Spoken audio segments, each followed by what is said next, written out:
Chapter 4. Persia. Persia will not detain us long, for its religion is undoubtedly a reflection of Vedism, or more probably, it reveals a common origin. Eugene Burnouf and Spiegel have indeed proved that certain parts of the Avesta are as old as the Rig-Veda. Mazdeism or Zoroastrianism would thus appear to be an adaptation to the Iranian mentality of Vedism, or of Aryan traditions. Atlantean, the Theosophists would say, even older than Vedism. During the Babylonian captivity, it permeated Chaldeism and exerted a profound influence on the religion of the Jewish nation. We owe to it, among other things, as they found their way into the Judeo-Christian tradition, the conception of the immortality of the soul, the judgment of the soul, the last judgment, the resurrection of the dead, purgatory, the belief in the efficacy of good works as a means of salvation, the revocability of penalties and rewards, and all our angelology. Zoroastrianism sought to solve, more exactly than the other religions of antiquity, the problem of evil, by making evil a separate God, perpetually warring against the good God. But this dualism is more apparent than real.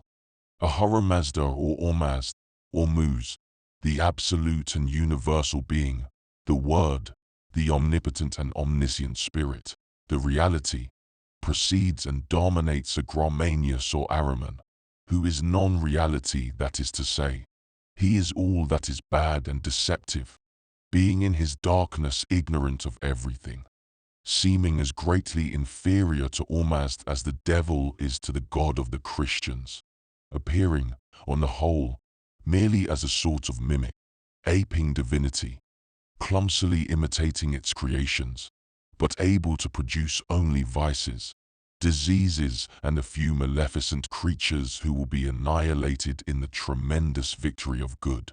For the end of the world, in the Zoroastrian system, is but the regeneration of creation. However, we are not told why Ormazd, the supreme god, is obliged to tolerate Ahriman, who, it is true, does not personify essential or absolute evil, but the evil necessary to good, the darkness indispensable to the manifestation of light, the reaction which follows action, the negative principle or pole which is opposed to the positive, in order to assure the life and equilibrium of the universe. Moreover, Ormazd himself, it seems, obeys necessity, or a natural law that is stronger than he. Above all, he obeys time, whose decrees are destiny. For accepting time, says the ulama, all things are created, and time is the creator. Time in itself displays neither summit nor foundations. It has been always and will always be. An intelligent person will not ask, whence comes time, nor if there was ever a time when this power was not. It would be interesting to examine this religion from the point of view of its contributions to Christianity, which borrowed as much from it as from Brahmanism and Buddhism, perhaps even more. We ought also to consider, if only in passing, its ethical system, which is one of the loftiest, purest, and most nobly human that we know of. But this examination would exceed the scope of our inquiry. We owe to ancient Persia, for example, the wonderful conception of the conscience, a sort of divine power, existing from all eternity, independent of the material body, taking no part in the errors which it sees committed, remaining pure amid the worst aberrations, and accompanying the soul of man after his death, and the soul of the upright man, when crossing the bridge Chamvat, or the bridge of retribution, sees advancing to meet it a young girl of miraculous beauty. Who art thou? Demands the astonished soul. Thou who seemest to me more beautiful and more magnificent than any of the daughters of earth. And his conscience replies, I am thine own works. I am the incarnation of thy good thoughts, words, and actions. I am the incarnation of thy faith and piety. On the other hand, if it be a sinner who is crossing the bridge of retribution, his conscience comes to meet him in a horrible shape, although in herself she does not change, but merely shows herself to man as he deserves to see her. This allegory, which might well be drawn from a collection of Christian parables, is perhaps 5,000 to 6,000 years old, and is merely a dramatic expression of the Hindu karma. Here again, as in the tradition of karma and that of the Assyrification of the soul, it is the soul that is its own judge. We owe likewise to Mazdeism the subtle and mysterious conception of the Phravashis or pharaohs which the Kabbalah borrowed from Persia, and which Hebraic mysticism and Christianity have made into angels, and more particularly guardian angels. This conception implies the pre-existence of the soul. The pharaohs are the spiritual form of being, independent of material life and preceding it. Or Mazd offers to the pharaohs of men the choice of remaining in the spiritual world or of descending to earth to be embodied in human flesh. It was probable from prototypes of this kind that Plato derived his theory of ideas, supposing that everything has a double life, first in thought and secondly in reality. Let me add that a phenomenon analogous to that which we have already found at work in India is here seen to repeat itself.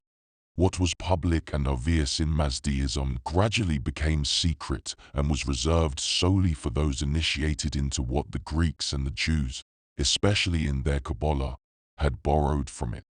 Chapter 5. Chaldea. Chaldea, that is to say, Babylonia and Assyria, is, like Persia, the land of the Magi and is commonly regarded as the classic home of occultism.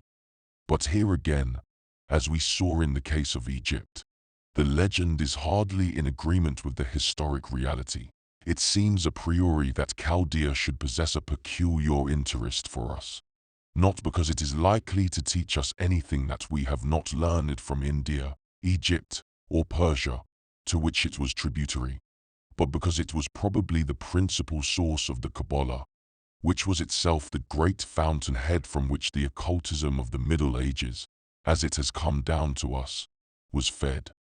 It was hoped that the discovery of the key to the cuneiform inscriptions, a discovery scarcely more than 50 years old, and the deciphering of the inscriptions of Nineveh and Babylon, would result in valuable revelations concerning the mysteries of the Chaldean religion. But these inscriptions, which date from 2000, 3750, and in one instance, preserved in the British Museum, 4,000 years before Christ, and whose interpretation moreover is far more uncertain and controversial than that of the hieroglyphs or the Sanskrit texts, have yielded us only royal biographies, inventories of conquests, incantatory formulas, litanies, and psalms which served as models for the Hebrew psalms. From these we perceive that the basis of the very primitive religion of the Sumers or Sumerians and the Akkads or Akkadians who peopled Lower Chaldea before the Semitic conquest was one of magic and sorcery. This was followed by a naturalistic polytheism, which the conquering Semites, less civilized than those whom they had conquered, adopted in part, until, about 2,000 years before our era, having won the upper hand, they gradually reduced the primitive gods to the rank of mere attributes of Baal, the supreme divinity, the sun god. These inscriptions, then, have taught us nothing concerning the secret, if there is a secret, of the Chaldean religion, and have not contributed anything of any value to the information already in our possession, thanks to certain fragments of Berosus, whose accuracy they have more than once enabled us to verify. Berosus, as the reader may remember, was a Chaldean astronomer, a priest of Belus in Babylon, who about the year 280 BC, shortly, that is, after the death of Alexander, wrote in Greek a history of his country. As he could read cuneiform characters, he was able to profit by the archives of the Temple of Babylon. Unfortunately, the work of Berosus is almost entirely lost. All that is left of it is a few fragments collected by Josephus, Eusebius, Tatian, Pliny, Vitruvius, and Seneca. This loss is all the more regrettable in that Berosus, who seems to have been a serious and conscientious historian, declared that he had had access to documents attributed to the beings who preceded the appearance of man on the earth, and his history, according to Eusebius, covered 2,150,000 years. We have also lost his cosmogony, and with it all the astronomical and astrological science of Chaldea, which was the great secret of the Babylonian Magi, whose zodiac dates back 6,700 years. We have only the treatise known as Observations of Bel, translated into Greek by Berosus, though the text that has come down to us is of much later date. The few pages that are all that is left us of the Chaldean cosmology contain a sort of anticipation of the Darwinian theories of the origin of the world and of man. The first god and the first man were a fish god and a fish man, which is, by the way, confirmed by embryology born of the vast cosmic ocean. And nature, when she attempted to create, produced at first anomalous monsters unable to reproduce themselves. As for their astrology, according to Professor Sayce, the learned professor of Assyriology at Oxford, it seems to be chiefly based on the axiom, post hoc ergo propter hoc, which is to say that when two events occur in sequence, the second is regarded as the result of the first. Hence the care with which the astrologers used to observe celestial phenomena in order that they might empirically foretell the future. To sum up, we are very imperfectly acquainted with the official religion of Assyria and Babylonia, whose gods appear to be rather barbaric. This religion does not become more enlightened or more interesting until after the conquest of Cyrus, which brought into the country the Zoroastrian and Hindu doctrines, or confirmed and completed those that had, in all probability, already found their way into the secrecy of the temples.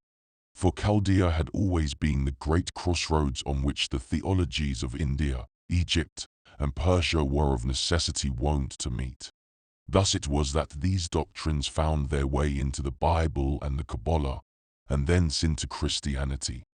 But as far as the origin of religion is concerned, we must admit that the authentic documents recently discovered teach us virtually nothing, and that all that has been said of the esotericism and the mysteries of Chaldea is based merely upon legends or writings that are notoriously apocryphal.